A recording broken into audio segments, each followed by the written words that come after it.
So just a couple of tools that we've started to use.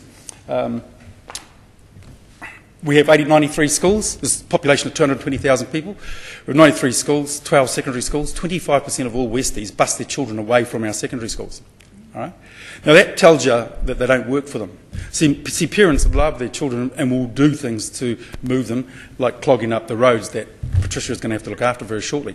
So the point is that we have to stop being so silly about looking at where performance issues are not working, and they're not working in a number of our schools. That's why we have to support national standards, because our workers, 220 full-time workers, will be geared up with a Kip McGrath model of assessments, because we've just had to buy that. Because if we're not getting results from mainstream, highly funded providers, we will develop our own. And that's what's going to happen out there. And so we will identify 4 of the worst schools that are very good care providers of our children, but very poor education providers to them. And so there is a disjunct there and a distinction. So it's not, it won't be, it'll be advocacy units like Whanau O Waipareira that have to achieve these outcomes for us.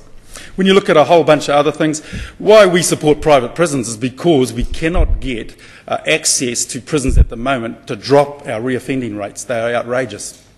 Because the public system won't allow us to, we will engage with the system that allows us to have that conversation in delivering primary health care to them, numeracy, literacy and assessment to them. You see, as Auntie Edie has said, you cannot deal with people until you can build some form of relationship based on some integrity for the first time in their miserable little lives.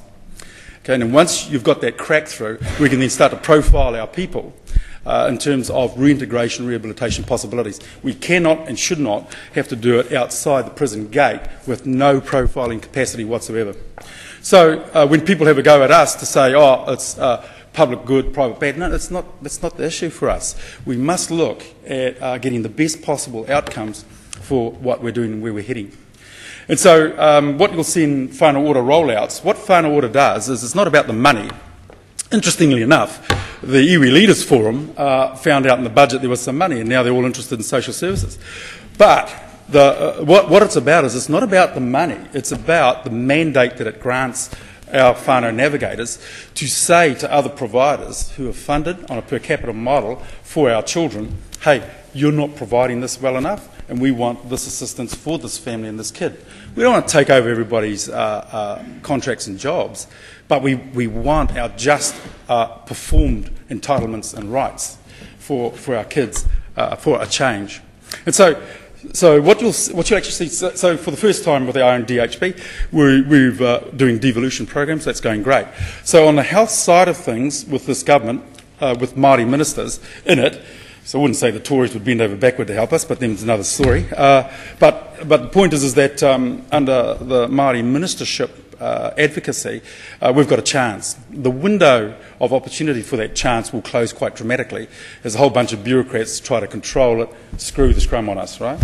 So I'll just finally just say a few comments on that. The problem that, as I said, and this is my personal opinion now rather than Whanau O Waipareira because it's not a policy, but the difficulty we've got is that we've got a system that was a marvellous system out of the British Empire, and we bolt things on it and rather than acknowledging that the system's wrong. So for the first time, Māori should be acknowledged for providing, under Whanau Order, the solutions rather than always being seen as the burden that has to be carried in all our communities. And that's why Whanau Order will work. So kia ora.